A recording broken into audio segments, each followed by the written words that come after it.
NSUI દ્વારા આજે દેખાવો કરાયા હતા। યુનિવર્સિટી અસામાજિક તત્વોનો અડ્ડો બન્યાની ફરિયાદો છે।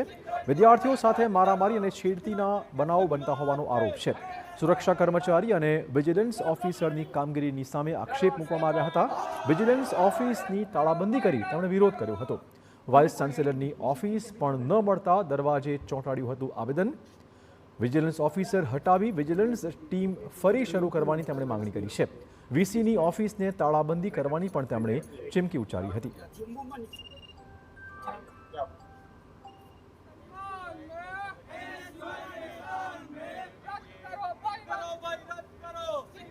MS યુનિવર્સિટીના કેમ્પસોમાં બહારના લુખ્ખા તત્વો દ્વારા વિદ્યાર્થીઓને મારવામાં આવે છે કે વિદ્યાર્થીઓની ગાડીઓ કેમ્પસમાંથી ચોરી થાય છે કે વિદ્યાર્થીનીઓની છેડતી કરવામાં આવે છે, પરંતુ લાખો રૂપિયાની સેલેરી પ્રાપ્ત કરતા સિક્યુરિટી એજન્સીના ટેન્ડરો ક્યાંક સિક્યુરિટી મૂકતા નથી। તેના કારણે જેનું ભોગ વિદ્યાર્થી બને છે। તો આજે NSUIની માંગ લઈને આજે અમે હેડ ઓફિસ આવ્યા છે કે તાત્કાલિક ધોરણે આ સિક્યુરિટી એજન્સીને રદ કરવામાં આવે અને ફરી MS યુનિવર્સિટીમાં વિજિલન્સ કાર્ય રદ કરવામાં આવે।